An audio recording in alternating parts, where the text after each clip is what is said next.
Good morning students. आज हम कल जो एल्ब्यूगो हमने स्टार्ट किया था पिछली क्लास के अंदर, एल्ब्यूगो का वेजिटेटिव रिप्रोडक्शन के बारे में हम आज पढ़ेंगे। क्या पढ़ेंगे हम आज? इसके वेजिटेटिव रिप्रोडक्शन के बारे में, कायिक जनन के बारे में और इसके सिम्टम्स के बारे में कि ये किस तरह के सिम्टम्स जो है वो प्लांट्स के अंदर उत्पन्न करता है। तो पहले हम कायिक जनन से पहले इसके सिम्टम्स की बात करेंगे। सिम्टम्स क्या होते हैं? लक्षण। किसी भी पैथोजन के कारण जो जिसके ऊपर वो आश्रय लेता है, जिसको कि हम होस्ट कहते हैं, उसके ऊपर बीमारी के जो लक्षण होते हैं उनका अध्ययन किया जाता है। तो उनको हम क्या कहते हैं? सिम्टम्स। तो सिम्टम्स जो होते हैं, सबसे पहला सिम्टम जो होता है इसकी पत्तियों के ऊपर प्रतीत होते हैं, दिखाई देते हैं। ये असेक्सुअल रिप्रोडक्शन वेजिटेटिव रिप्रोडक्शन नहीं कहेंगे इसको, हम असेक्सुअल रिप्रोडक्शन पढ़ेंगे हम इसके। असेक्सुअल, तो ये पत्तियों के ऊपर जो है सर्वप्रथम इसका जो है प्रकोप दिखाई देता है। और ये वीणाकार पत्तियां जो होती हैं इसके ऊपर जो है ये छोटे छोटे गोल गोल स्ट्रक्चर्स बन जाते हैं, संरचनाएं दिखाई देने लगती हैं, जिसको कि हम क्या कहते हैं? पस्ट्यूल्स। इनको क्या कहते हैं? पस्ट्यूल्स। तो ये पत्तियों के ऊपर पस्ट्यूल्स जो है, ये लक्षण, इसका सर्वप्रथम लक्षण जो है वो दिखाई देता है।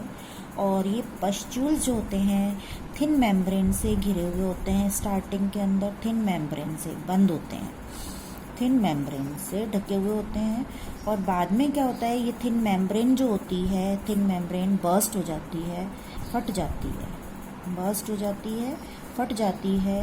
तो पत्ती की सरफेस पर सफ़ेद रंग के आटे के चूर्ण के समान पाउडर जो है हमें दिखाई देने लगता है। वाइट पाउडर, जैसे हम चौक से ब्लैक बोर्ड पर लिखते हैं और नीचे जो है गिर जाता है वाइट कलर का पाउडर, या हम आटे को छानते हैं तो चारों तरफ थोड़ा बहुत आटा बिखर जाता है, स्प्रेड हो जाता है। ठीक उसी तरह से ये स्पोर्स भी जो है बिखर जाते हैं। इसी कारण से इसी लक्षण की उपस्थिति के कारण इसको वाइट रस्ट का नाम हम देते हैं। तो पत्ती के ऊपर सर्वप्रथम ये अपीयर होते हैं। सबसे पहले ये अंदर ही माइसीलियम इसका ग्रो करता है, उसके बाद में अपर एपिडर्मिस पर पस्ट्यूल्स बनेंगे, उसके बाद में वाइट पाउडर बिखर जाएगा पत्ती के ऊपर। फिर ये इन्फेक्शन जो है आगे बढ़ता है और ये तने के ऊपर भी जो है इस तरह के पस्ट्यूल्स जो हैं दिखाई देने लगते हैं। तना जो है ये मांसल होने लगता है, पत्तियां भी जो है मांसल होने लगती हैं, थिक होने लगती हैं थोड़ा। और फिर ये जो है ये सिम्टम्स किसके ऊपर है? लक्षण, दो तरह के लक्षण ये जो पत्तियों पर होते हैं, इनको वेजिटेटिव पार्ट पर, कायिक भागों पर। पहले सिम्टम्स किसके ऊपर हमने नोट किए? कायिक भागों पर। दूसरे सिम्टम्स इसके लैंगिक भागों पर, फ्लावर पर दिखाई देते हैं प्लांट के। लैंगिक भाग इसका क्या होता है? पुष्प। सरसों का पुष्प बहुत ही छोटा सा फ्लावर होता है, 4 पंखुड़ियाँ इसके अंदर होती हैं, है ना, ये हमने पढ़ा है। लेकिन जब इसके ऊपर डिजीज हो जाता है ये, तो इसका जो अतिवृद्धि हो जाती है इसके अंदर, तो इसके जो पार्ट होते हैं उसके अंदर स्टिग्मा, स्टाइल, ओवरी जो है, ये इस तरह की इनमें अतिवृद्धियाँ जो है वो दिखाई देने लगती है और ये बहुत बड़े बड़े दिखाई देने लगते हैं, मासल हो जाते हैं। और हाइपरट्रॉफी और हाइपरप्लाजी, दोनों ही क्या कहलाते हैं? कोशिकाओं की संख्या में वृद्धि और कोशिकाओं के आकार में वृद्धि के कारण जो है एनलार्ज हो जाता है फ्लावर जो होता है ये काफ़ी बड़ा दिखाई देने लगता है, एनलार्ज हो जाता है, नंबर 1। दूसरा मांसल हो जाता है, ये सॉफ्ट नहीं रहते हैं इसके पेटल्स, ही मांसल हो जाता है। इसके बाह्यदल भी जो है वो बड़े हो जाते हैं। तो इसका जो पुष्प एक्सिस होता है ये भी जो है ये बड़ा हो जाता है, थिक हो जाता है, मांसल हो जाता है, ये इसका एक्सिस है। सेपल्स, पेटल्स सब जो है बड़े होकर मांसल हो जाते हैं। तो इस तरह से ये जो है इसके पुष्पक्रम के ऊपर लैंगिक भाग या पुष्पक्रम के ऊपर जो सिम्टम्स दिखाई देते हैं उसको सेक्सुअल भागों पे कहते हैं। कायिक भागों के अंदर पत्ती और तने के ऊपर जो सिम्टम्स दिखाई देते हैं उनको कायिक भागों के ऊपर। तो इस तरह से हमने देखा कि एल्ब्यूको के संक्रमण के पश्चात प्लांट का कायिक भाग भी और इसका लैंगिक भाग भी दोनों ही संक्रमित हो रहे हैं, इसलिए इसको सिस्टेमिक इन्फेक्शन कहते हैं, जो कि मैंने कल की क्लास में आपको बताया था। तो इस तरह से इसका जो इन्फ्लोरेसेंस है, पुष्पक्रम है, ये हाइपरट्रॉफी और हाइपरप्लाजी, कोशिकाओं के नंबर में और कोशिकाओं की संख्या में वृद्धि के कारण और इसके आकार में वृद्धि के कारण बड़े हो जाते हैं पुष्प।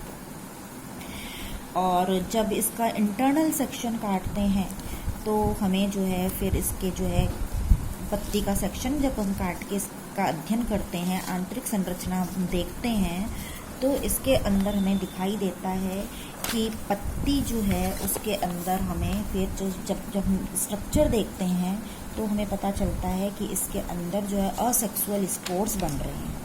फिर इसकी पत्ती का जब सेक्शन काटेंगे तो ये इस तरह का कुछ हमें दिखाई देगा।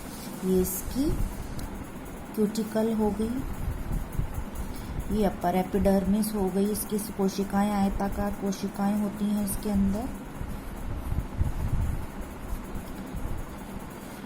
और फिर इसके अंदर जो है होस्ट की ये कोशिकाएं, पत्ती की मेसोफिल के अंदर उपस्थित कोशिकाएं हैं, ये मेसोफिल की कोशिकाएं।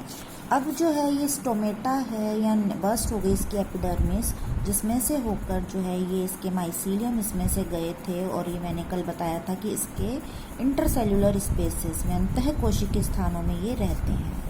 तो फिर इन माइसीलियम या हाइफी जो है इनमें से कुछ घुंडी का आकार संरचनाएं जो है वो दोनों साइड से निकलती हैं और होस्ट के अंदर प्रवेश करती हैं। होस्टोरिया, जिनको हमने कल कहा था होस्टोरिया, तो ये होस्टोरिया होस्ट के अंदर चले जाते हैं, इसलिए इनको होस्टोरिया कहते हैं। होस्ट की कोशिकाओं में चले गए, होस्ट मतलब जिसके अंदर ये जा रहा है। तो ये जब इससे भोजन प्राप्त करके अपना साइज इंक्रीज करते हैं तो ये माइसीलियम फिर अपवर्ड डायरेक्शन के अंदर कुछ मुग्धाकार संरचनाएं इस तरह की बनाने लगता है, क्लब शेप्ड स्ट्रक्चर, मुग्धाकार संरचनाएं बनाने लगता है। इन क्लब शेप्ड स्ट्रक्चर्स को क्या कहते हैं? कोनिडियोफोर कहते हैं, मुग्धाकार। तो इस क्लब शेप स्ट्रक्चर जो होती है ये मल्टी न्यूक्लियट स्ट्रक्चर मैंने कल बताया था, इसमें बहुत सारे केंद्रक आ जाते हैं, बहुत सारा साइटोप्लाज्म आ जाता है, न्यूक्लियस आ जाते हैं, बहुत सारा साइटोप्लाज्म भी इसके अंदर होते हैं और सेल ऑर्गेनल्स भी इसके अंदर आ जाते हैं। फिर क्या करता है ये ऊपर वाला भाग जो है इससे एक स्पोर के रूप में एक न्यूक्लियस के साथ में अलग हो जाता है, फिर ये ऊपर शिफ्ट हो जाता है और इसके नीचे की ओर एक और स्पोर जो है वो बन जाता है। तो इस तरह से जो है नए स्पोर आधार के ऊपर बनते चले जाते हैं और ये पुराना स्पोर जो है ये ऊपर शिफ्ट हो गया, इसके बाद बनने वाला ये नीचे, इसके बाद बनने वाला और नीचे। तो इस तरह से ये जो है एक के नीचे एक जो है बहुत सारे स्पोर्स, क्योंकि पुराने वाला जो स्पोर है वो सबसे ऊपर है और नया वाला स्पोर जो बन रहा है वो सबसे नीचे है, इसको बेसीपीटल सक्सेशन कहा जाता है। इस क्रम में ये बनते हैं, बेसीपीटल सक्सेशन के अंदर ये बनते हैं। इसके अतिरिक्त जब हम देखते हैं इसको माइक्रोस्कोप में तो दो जो ये स्पोर्स होते हैं इनके बीच में एक डिस्क पाई जाती है, ये डिस्क जो कि इन दोनों को सेपरेट करने का काम करती है स्पोर्स को। तो ये डिस्क जो होती है इसको डिसजंक्टर कहा जाता है। क्या कहते हैं इसको? डिसजंक्टर। तो ये बहुत सारे स्पोर्स लोअर एपिडर्मिस के नीचे जो है ये बन जाते हैं और ये यहाँ पर भी इसके अंदर अलग अलग भी दिखाई दे सकते हैं। चैन में भी, चैन के अंदर ये बनते हैं और ये अशाखित होता है इसका कोनिडियोफोर ब्रांच में जो है ये बनते चले जाते हैं। ये बन गए, ये डिसजंक्टर है, ये बन गया स्पोर, ये डिसजंक्टर स्पोर। तो इस तरह से कोनिडियोफोर के ऊपर बहुत सारे कोनिडिया बनते हैं। तो ये जो एपिडर्मिस है, ये क्या है? एपिडर्मिस, इसके ऊपर प्रेशर लगता है, दबाव लगता है। इसके नीचे बन रहे थे ये सारे, तो ये प्रेशर डालेंगे इसके ऊपर तो ये फट जाएगी। रप्चर्ड एपिडर्मिस क्या है? ये रप्चर्ड, फटी हुई, रप्चर्ड एपिडर्मिस, फटी हुई एपिडर्मिस, जिसमें से कोनिडियोफोर और कोनिडिया रिलीज हो गए, बाहर निकल गए। फिर क्या होता है, ये डिसजंक्टर जो होता है वो वाटर एब्जॉर्ब करके डिसॉल्व हो जाता है, और ये जो स्पोर्स हैं कोनिडिया हैं, बेसिपिटल सक्सेशन में कोनिडिया बनते हैं, कोनिडियोफोर के। कोनिडिया जो है एक दूसरे से अलग हो जाते हैं, और जो है फिर ये कोनिडिया जो है इस तरह से एक गोल स्ट्रक्चर के रूप में जहाँ पर भी जाके गिरेगा वहाँ पर इस तरह से एक जो है स्पोर जो है, इसको स्पोरेंजिया भी कहते हैं और स्पोरेंजियोफोर भी कहते हैं, इसको स्पोरेंजियोफोर भी कहते हैं, कोनिडियोफोर और स्पोरेंजियोफोर।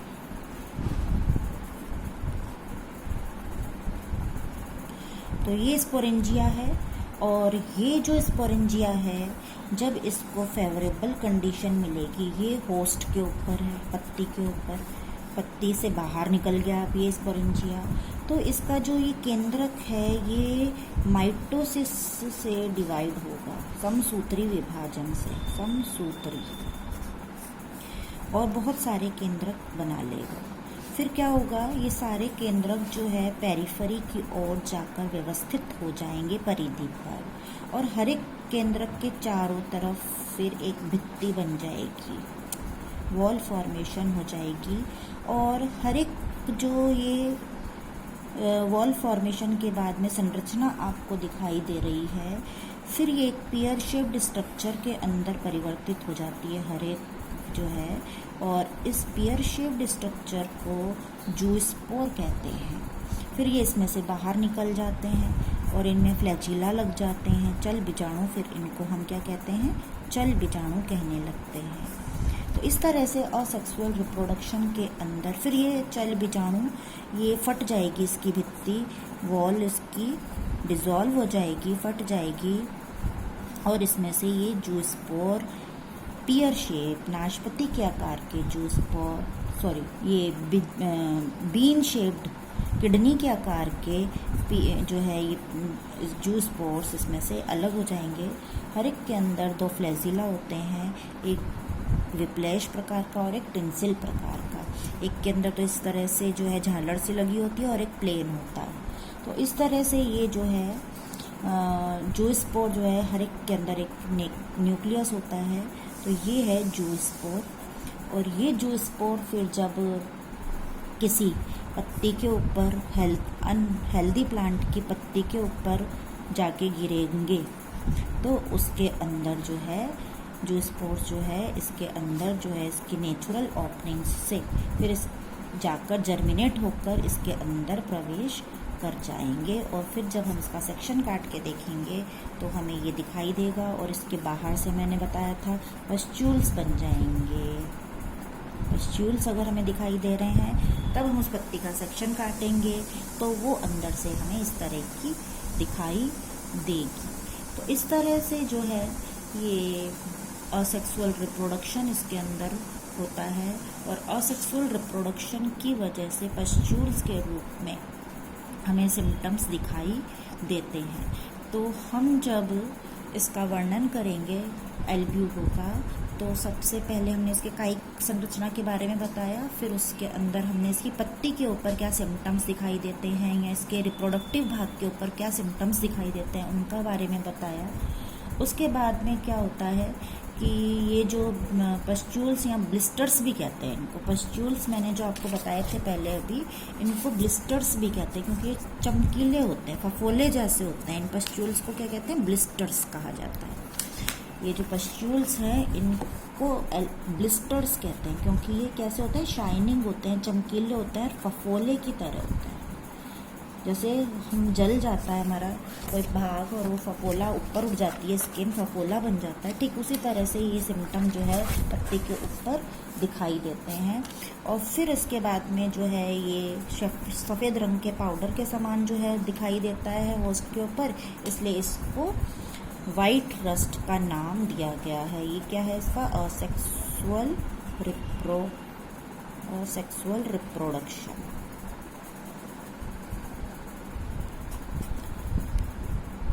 तो ये जो स्पोर्स हैं, ये जो स्पोर्स वायु के द्वारा, जल के द्वारा या अन्य साधनों के द्वारा जो है प्रकीर्णित होकर ही होस्ट के ऊपर पहुंचते हैं।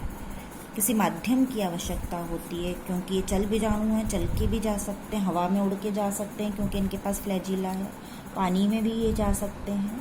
तो किसी भी माध्यम के द्वारा फिर ये एक स्थान से दूसरे स्थान पर पहुंचते हैं। तो ये हुआ इसका जो है असेक्सुअल रिप्रोडक्शन। अब नेक्स्ट क्लास के अंदर हम इसके सेक्सुअल रिप्रोडक्शन के बारे में पढ़ेंगे। तो ये जो है पत्ती से होकर फिर तने में चला जाता है, और तने से होकर फिर कहाँ पहुंच जाता है, पुष्प क्रम में। जब पुष्प बनने की बारी आती है तो ये पुष्प में पहुंच जाता है, और पुष्प में जाकर ये सेक्सुअल रिप्रोडक्शन करता है। सेक्सुअल रिप्रोडक्शन हम कल नेक्स्ट क्लास में पढ़ेंगे। Thank you.